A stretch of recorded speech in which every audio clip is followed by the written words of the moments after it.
Hello, all you awesome people out there. Welcome back to the channel. With me, as always, your host, Geek Viz Hoove. We have another edition of I Just Watched. As in this episode, we are going to be talking about Daredevil Born Again, Season 2, the second season of Matt Murdock and his team's glorious return, right? Yeah, their return and their entry into the MCU. This is continuing on from last year's season 1.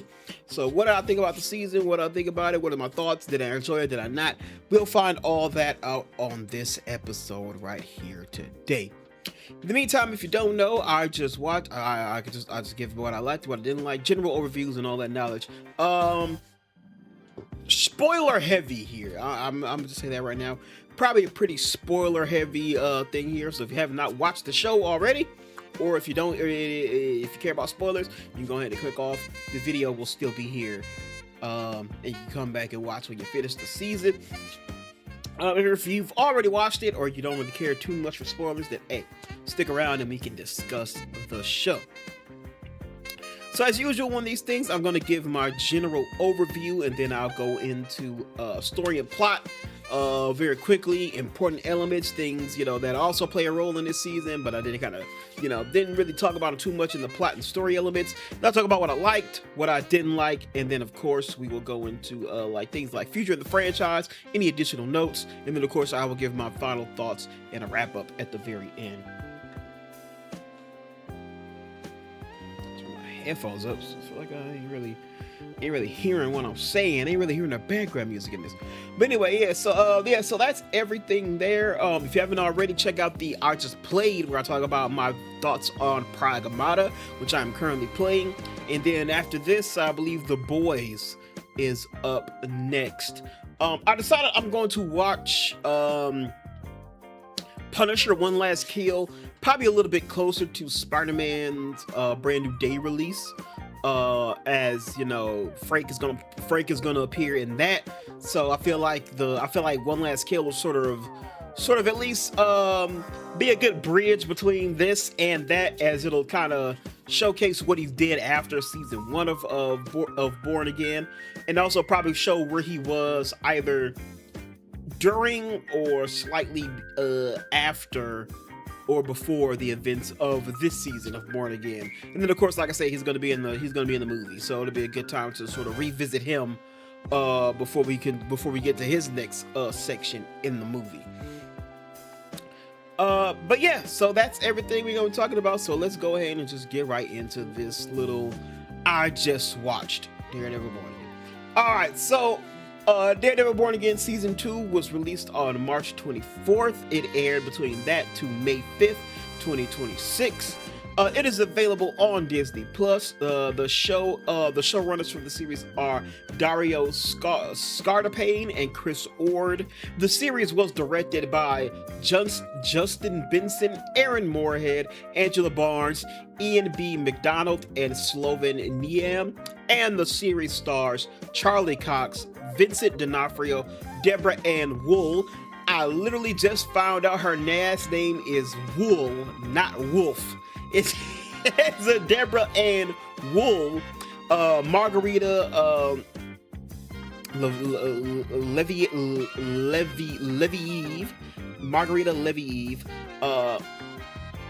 Alet Zur, Hamish Allen Headley, Artie Foshin, Michael Gandolfini, Guyana Walton, and Wilson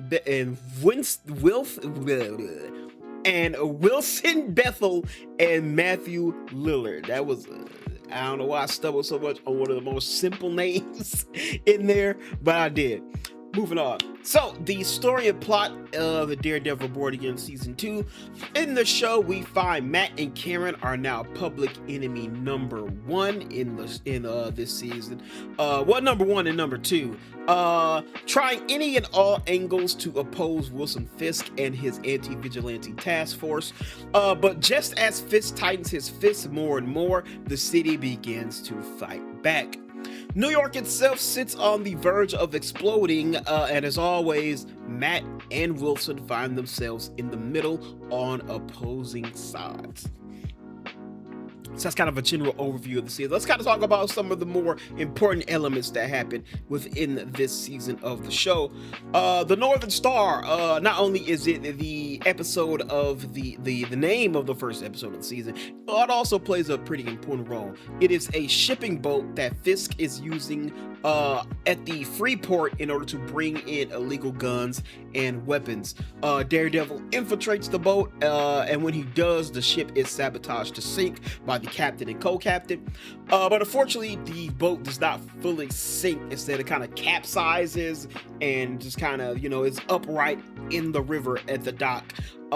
So it's a massive visual to everybody in the city. So, but also because it's still stuck there, Fisk can bring in more ships through the Freeport. And also, this is kind of everything I said. It's the name of the first episode. It's everything that essentially kicks off this season of the show. Next element is Mr. Charles. Mr. Charles is a CIA operative who negotiates use of Fisk Freeport.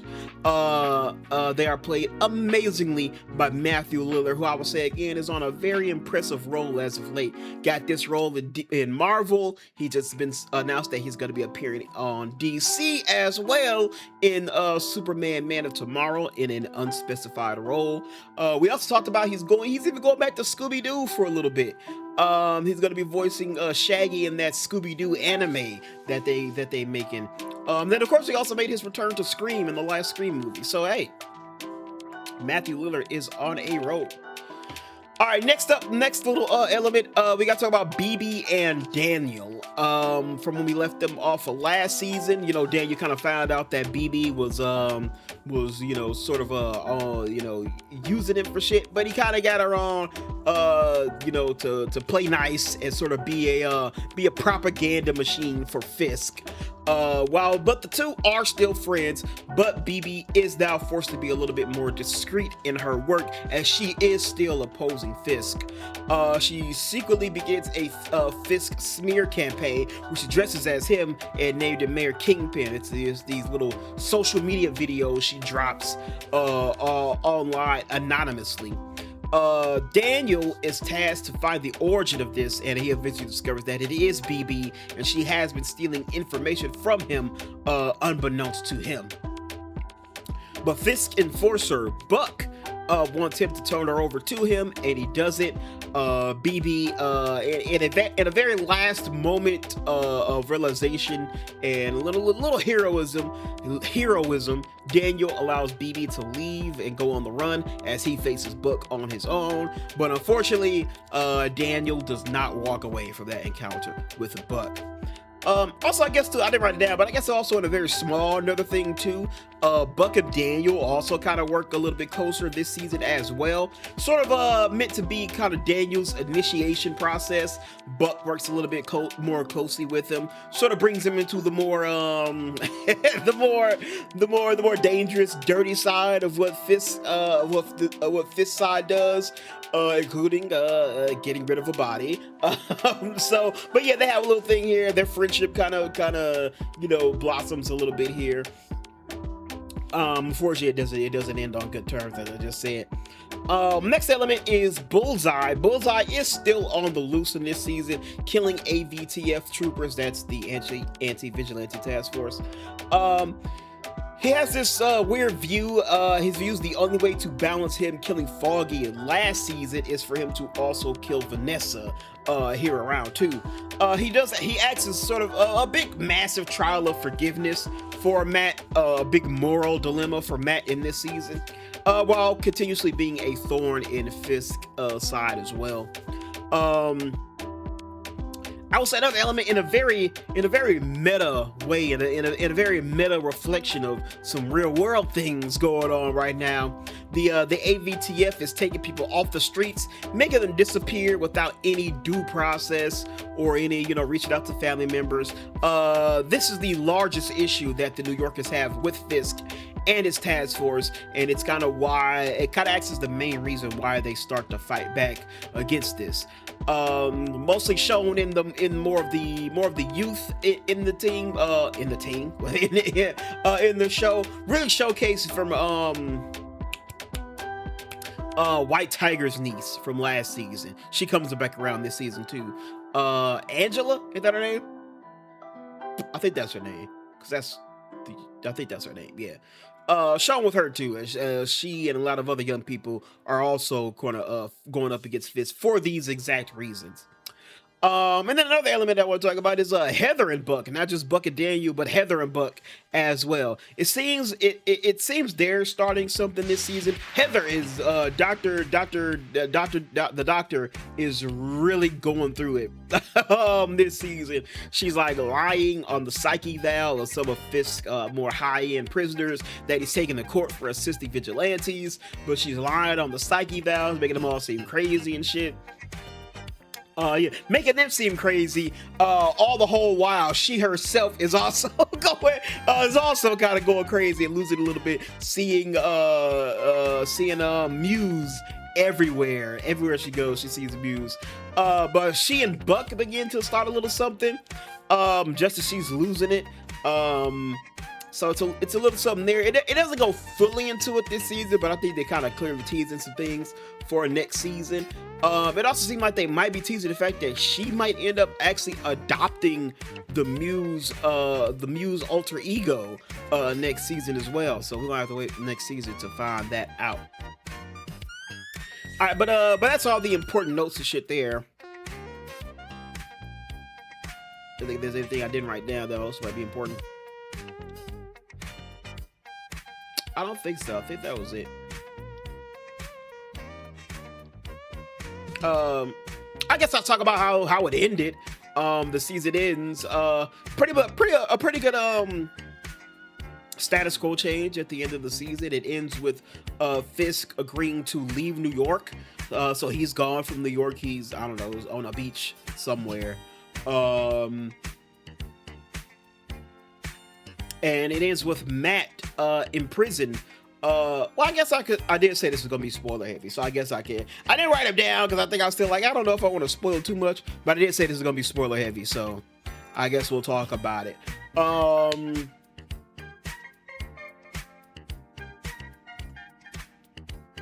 Why am I blanking on his name right now? I literally just said Bullseye. Bullseye assassinates Vanessa. He has an assassination attempt on Vanessa. He's unsuccessful in the moment, but she is hospitalized, and after a while, she does end up succumbing to her injuries, and this drives Fisk off the rails as we march towards the finale there. The season ends, and I really like the end of it. We'll talk about it later, but the season ends in this huge court case where Karen is on trial for assisting Daredevil. Matt and old girl, I think her name is Karen, who ran the legal firm that Matt was working for last season. They're her lawyers, and in the end, Matt ends up revealing to the public that he is indeed Daredevil. After everything with Fisk is over, he does end up having to face those crimes as Daredevil as he gets arrested, and he is in prison at the end of the season. So big status quo. Matthew's in jail. Fisk is gone from New York. So we'll have to see what this all means for season 3. All right, what I liked, the action and the fight choreography is top notch as always. The Northern Star fight to kick off the season. When freaking Matt and Jessica, also Jessica returned this season. I guess I should have wrote that down too. Matt and Jessica fighting against the task force in the little warehouse. That was dope.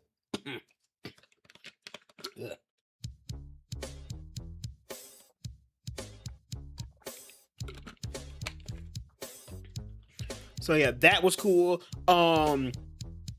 The little fucking fist fight at the courthouse. Now I think fans got adapted. It's basically like the Vader in Rogue One moment.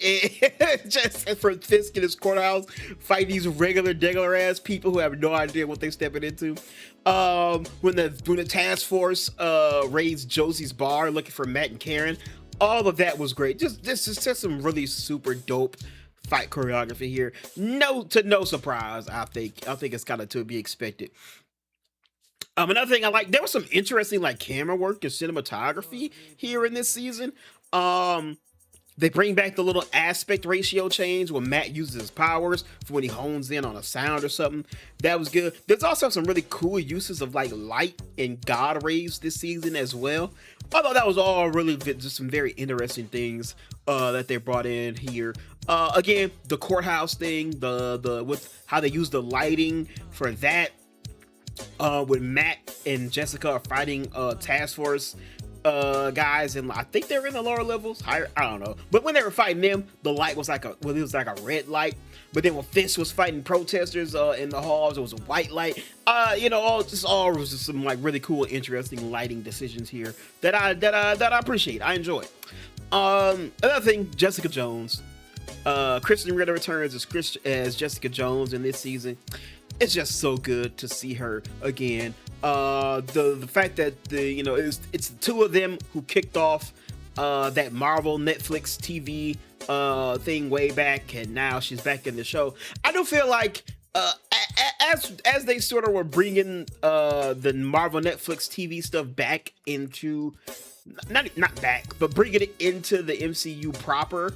I did feel like they gave a lot of love to Charlie Cox's Matt Murdock Daredevil to understandable degree. Overall, it was the best and the strongest show that they had. But I feel like season 1 of Jessica Jones is so fucking underappreciated because it was so damn good. Yes, quite a few of that does have to do with David Tennant's Purple Man, but still, it doesn't change the fact that the season 1 of Jessica Jones is so good. If you have not watched Jessica Jones, go watch it on Disney Plus. It's so goddamn good. So it was really good to see Jessica come back.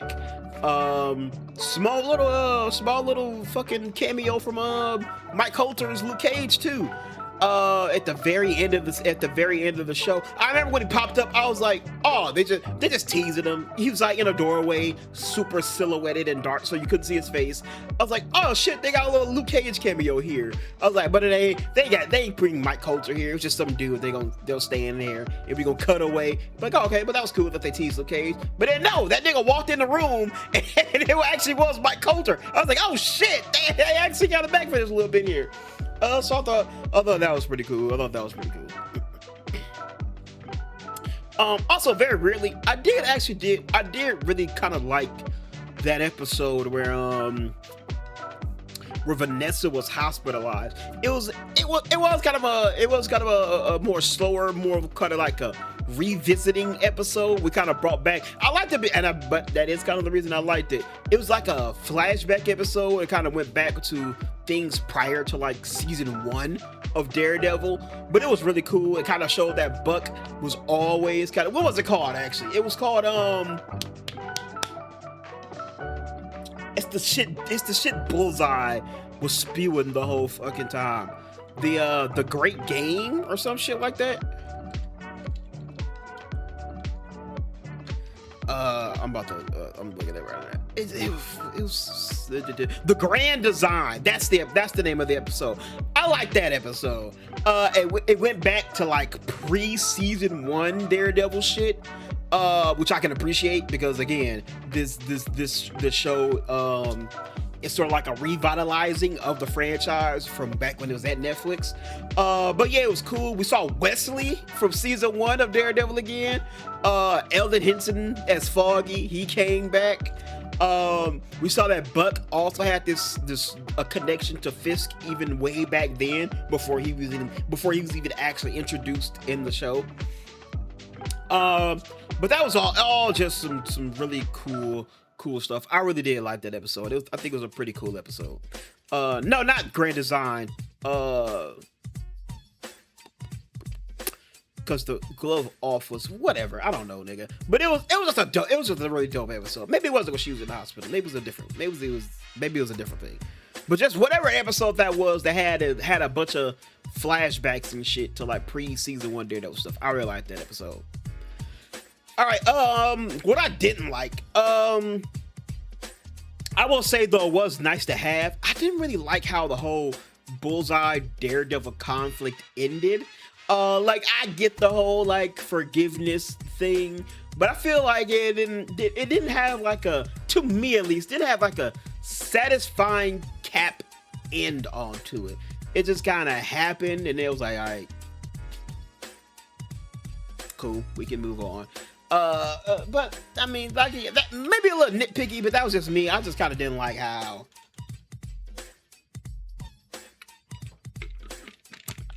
it ended, just for us to spend literally like a whole episode of Matt sort of wrestling to save Bullseye or not, and then just for it to just kind of end.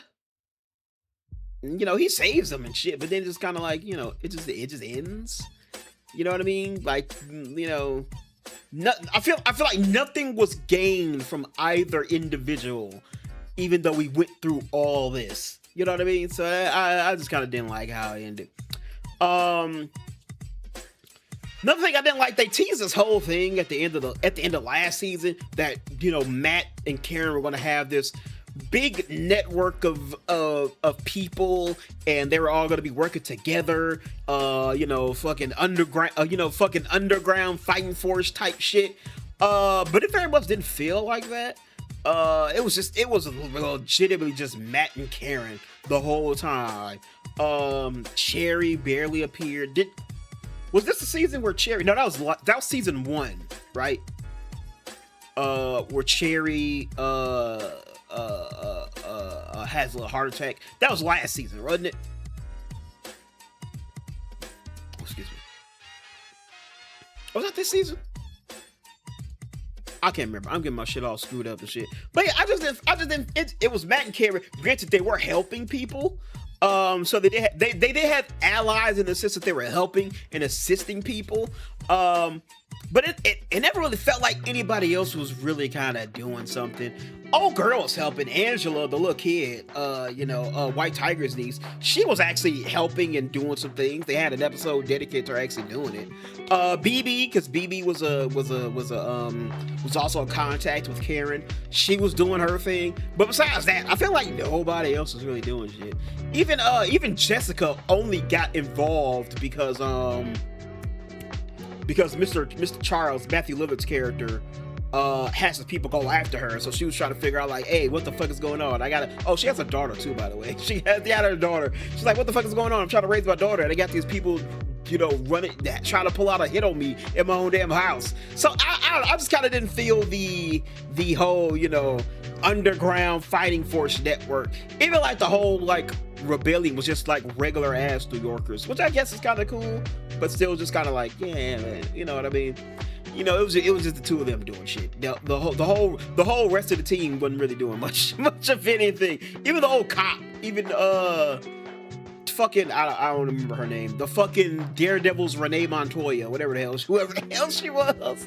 Even she wasn't really present this season. They came out at the very end. Fucking when you don't do shit and you still get an A on the group project ass people. That's all they was doing. That's all they was doing. Alright, future of the franchise. Season 3 is in the works. It is expected to air next year.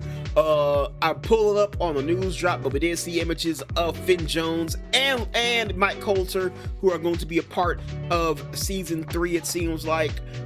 So expect to see more Luke Cage and expect to actually see Iron Fist. I know it was a big thing amongst the fandom, wondering if they would actually bring Iron Fist back, and even if they did, would it still be Finn Jones, due to the fact that due to the very poor reception of his show of all of the Netflix Defenders. But it seems like it is. He's coming back, and I'm actually looking forward to see it. I hope he has a little redemption arc. And some other people show that they can actually do him better, because I do agree. It was not that good, but I do feel like the one nigga, the showrunner, Buck, whatever his name is, who was synonymous for doing things and doing it very fast but very fucking cheap. Was a lot of the blame, I feel, lies at his feet for why Iron Fist was not that good. But anyway, for my final thoughts, Born Again Season 2 was a really good season. Was it as good as I hoped it would have been? Honestly, no. But that doesn't mean it was bad. The fight choreography is still top notch, and the cinematography has some really good moments and interesting techniques used. There were elements of the season that I did really like. I really enjoyed the whole BB, Daniel, and Buck situation, everything that was going on with that. The episode where, like I mentioned, the episode, I think it was that episode, I might be wrong, but I wrote it here, so and I wrote this. It's been a while since I actually watched the show, but I wrote this not too long after I finished. So it has the episode where Vanessa was in the hospital. So I think that was the episode where we had all that flashback shit. Seeing Jessica again was good as well. The trial at the end, the big season ender with Karen's trial, that was dope. And through it all, between everything, as it ends, as it always should, it always, in the end, always comes down to Matt and Fisk. So I really like that too.